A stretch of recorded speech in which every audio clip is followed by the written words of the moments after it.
दोस्तों, डॉक्टर फुरकान हमीद का आपको सलाम पहुँचे।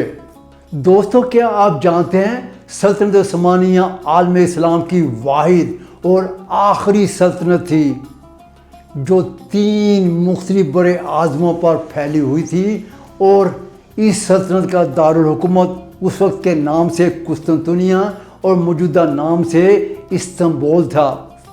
और इस सल्तनत की भाग दौड़ तोपकपी महल में मुकीम सलातीन के हाथों में थी। तोपकपी महल उस्मानी तर्ज तमीर का अजीम तरीन मंसूबा है। ये महल जो कि अब म्यूज़ियम के तौर पर इस्तेमाल हो रहा है, आज भी अपने अंदर कई सदियों समेटे अपनी पूरी शान शौकत और जाओ जलाल के साथ अपनी जगह पर दुरुस्त हालत में मौजूद है, जिसको देखने आज भी दुनिया भर से सयाह इसकी शान और शौकत से महजूज होने आते हैं।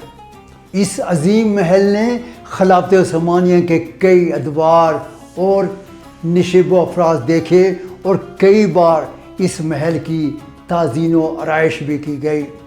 इस म्यूज़ियम की शोहरत, अज़मत, वुसअत और तारीख़ी अहमियत की वजह से इस्तांबुल आने वाले सयाह सबसे पहले इसकी मुतनव्वे ग़ुलाम गर्दिशों, बादशाही कमरों, हिजरों, 4 हयातों या कोर्ट यार्ड्स, हरम, खजाना जात, शाही अस्तबल, सर्विसिंग विंग, मुक़द्दस तबरकात या नवादरात, शाही किचन, शाही अंदरूने खाना, गैर मुल्की सफ़ीरों से मुलाकात का कमरा, सोने और जवाहरात से मरस्सा, शाही तख्त, शाही लाइब्रेरी, सुल्तान और शाही फैमिली की ख्वाबगाहें, सुल्तान के तख्लिये का कमरा, सुल्तान की मस्जिद, नायाब पेंटिंग्स, फुआरे, हरम के खिदमतगार ख्वाजा सराओं के कमरे, स्याह फाम,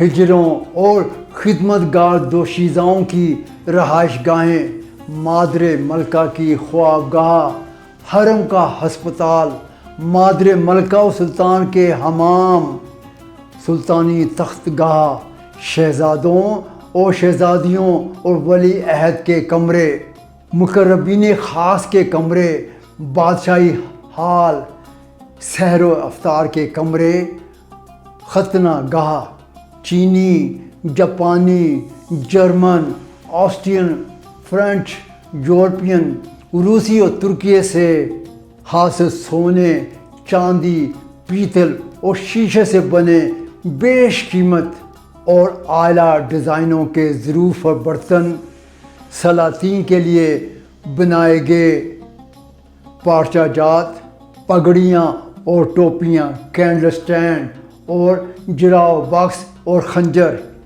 ये इन बेशुमार नवादरात व अशिया में से चंद हैं जो बेहद खूबसूरत नक्श व नगार से मुज़य्यन महल में मौजूद हैं, जिन्हें देखने वाला दंग रह जाता है।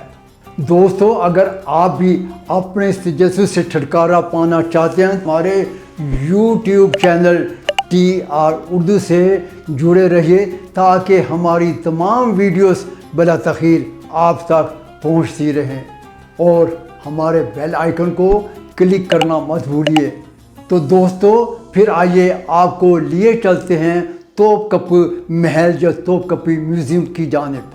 तोपकपी महल, जिसे इब्तदा में सराय जदीद अमीरे यानी जदीद या नया महल के नाम से याद किया जाता था, लेकिन बाद में सुल्तान महमूद अव्वल के दौरे हुकूमत में इस्तांबुल के इलाके सराय बर्नो की जानिब लकड़ी से बनाए गए निहायत ही खूबसूरत कसर के दरवाजे पर नस्ब करदा तोपों की वजह से इस महल को तोपकपी महल के नाम से याद किया जाने लगा। लेकिन बदकिस्मती से ये कसर 1862 में जलकर खाकस्तर हो गया। तोपकपी महल दरअसल मौजूदा दौर में तुर्किया के काबिल दीद मुकामात में सरे फहरिस्त है और इस महल को 1985 में यूनेस्को के आलमी सकाफती विरसे की फहरिस्त में शामिल कर लिया गया। ये महल अबनाए इस्तांबुल या बासफोरस के दहाने पर वाक़या है।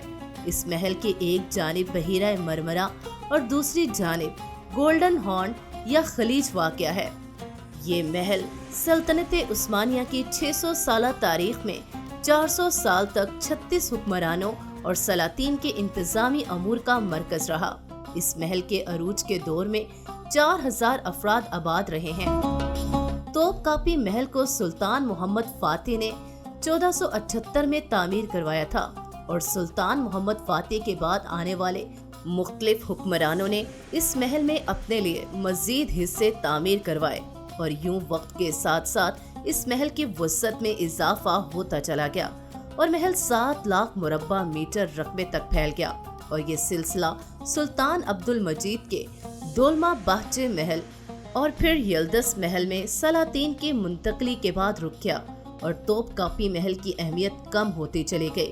لیکن اس محل میں مقیم سرکاری حکام کی موجودگی کی وجہ سے یہاں سے بھی سرکاری امور سر انجام دیے جاتے رہے۔ بعد میں سلطان عبد المجید نے اسے میوزیم کے طور پر استعمال کرنے کے احکامات جاری کر دیے، تاہم اس محل یا میوزیم کو جدید جمہوریہ ترکیہ کے بانی غازی مصطفیٰ کمال اتاترک نے 9 اکتوبر 1924 میں ایک حکم نامہ جاری کرتے ہوئے اس میوزیم کے دروازے عوام کے لیے کھول دیے۔ اپنے عروج کے دور میں سلطنت عثمانیہ براعظم ایشیا، براعظم یورپ اور براعظم افریقہ کے وسیع علاقوں پر پھیلی ہوئی تھی۔ یورپ کے کچھ ملک یا تو اس سلطنت کا حصہ تھے اور یا باج گزار تھے۔ عثمانی سلاطین نے دنیا کے کونے کونے سے نوادرات اکٹھی کر کے انہیں اپنے محلات کی زینت بنایا۔ آج وہی نوادرات اس عجائب گھر میں موجود ہیں۔ زیادہ تر نوادرات مصر سے لائے گئے تھے۔ جب سلطان سلیم نے سن 1516 تا 17 عیسوی میں پورے مشرقی وسطی کو فتح کر لیا تھا۔ باب ہمایوں، اس محل میں داخلے کے کئی دروازے ہیں، جن میں سے مرکزی دروازہ باب ہمایوں یا باب سلطنت کہلاتا ہے۔ یہ عظیم دروازہ پہلی بار 1478 عیسوی میں سلطان محمد فاتح کی جانب سے تعمیر کروایا گیا، تاہم 19ویں صدی میں اس کو دوبارہ سنگ مرمر سے تعمیر کیا گیا۔ اس دروازے پر قرآن مجید کی آیات کی خطاطی اور مختلف سلاطین کے تغرے بھی نصب ہیں۔ یہ دروازہ فجر سے لے کر عشاء کی نماز تک کھلا رہتا تھا۔ وزراء یا غیر ملکی اعلیٰ شخصیات کے علاوہ کسی کو اس دروازے سے گزرنے کی اجازت نہ تھی۔ اس دروازے پر قرآنی آیات کے علاوہ سلطان کا تغرہ بھی کندہ ہے۔ باب ہمایوں سے گزر کر محل کے سب سے بڑے صحن یا لان میں داخل ہوا جاتا ہے، جہاں پر بڑی باقاعدگی سے سرکاری تقریبات منعقد ہوا کرتی تھی اور غیر ملکی سفیروں کو ان تقریبات میں مدعو کیا جاتا تھا۔ سلاطین جب کبھی بھی جنگ پر جاتے تو اسی دروازے سے گزر کر جاتے اور ان کے لیے یہاں خصوصی تقریب کا انعقاد کیا جاتا۔ سلطان محمد فاتح کی جنازے کی تقریب بھی اسی صحن میں منعقد ہوئی تھی، جس میں 25,000 کے قریب فوجیوں نے حصہ لیا تھا۔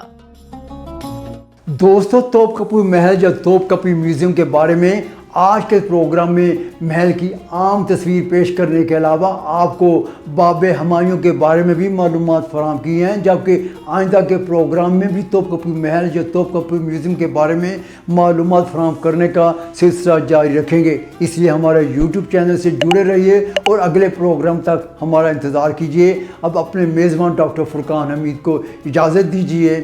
اللہ حافظ۔